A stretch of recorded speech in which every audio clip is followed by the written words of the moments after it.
Hi friends, అందరికీ నమస్కారం. మన సైకిల్ రైడ్ తీర ప్రాంతాల మత్స్యకారుల సమస్యల పైన అయితే చేస్తున్నాం.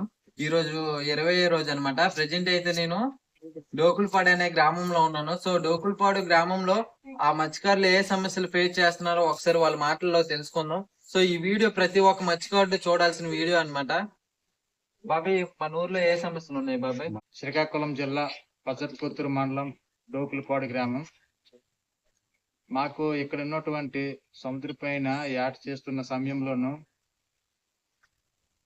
కొంతవరకు ఆ సబ్సిడీ మీద వల్ల గాని, ఇంకా ఏవైనా ఇంజిన్ తాలుగా చిన్న బోట్లు గాని ఇప్పిస్తే బాగుంటది. ఇక్కడ సబ్సిడీ మీద వల్ల గాని, ఇంకా మాకు ఇక్కడ చేపలు నిల్వ చేసుకోవడానికి కోల్డ్ స్టోరేజ్లు గాని ఇలాంటివి ఏర్పాటు చేస్తే ఇంకా మాకు సదుపాయంగా ఉంటది.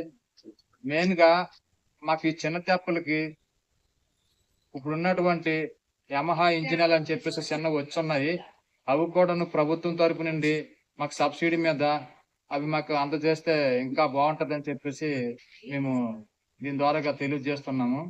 ఇప్పుడు ఉన్నటువంటి వాతావరణంలో కానీ చూస్తే సముద్ర పైన వేటకి వెళ్ళేటప్పుడు ఏ క్షణంలో ఎలాగవుతుందో తెలియదు. వాతావరణ మార్పుల వల్ల బలమైన గాలులు గాని, కొన్ని సందర్భాల్లో ఇంకా వర్షాలతో అంటే వర్షంతో పడిన ఉరుములతో కూడిన జల్లులు అలాంటి పడుతుంటాయి.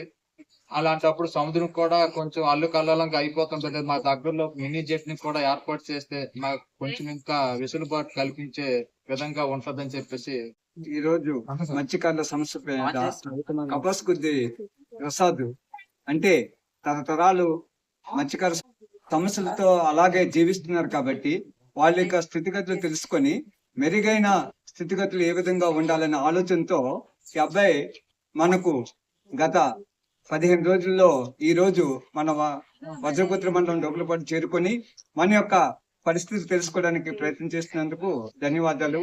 అయితే ఈ తీర ప్రాంతంలో సమస్యలంటే అన్నిత్యము కెరటాలతో జీవన మరణ సాహసం చేస్తూ మన బ్రతుకు తెరువులకి ముందుకు వెళ్తున్నాం.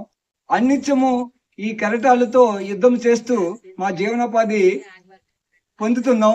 దాంట్లో రోజుకొక ఏదో ఒక దెబ్బ కాస్తూనే ఉన్నాం. తీర ప్రాంతంలోకి వెళ్ళిన తర్వాత ఒకరోజు బోటు పోవడము, ఒకరోజు మనిషికి గాయపడ్డము, ఒకరోజు వలపోవడము నిరంతరం జరుగుతున్నాయి.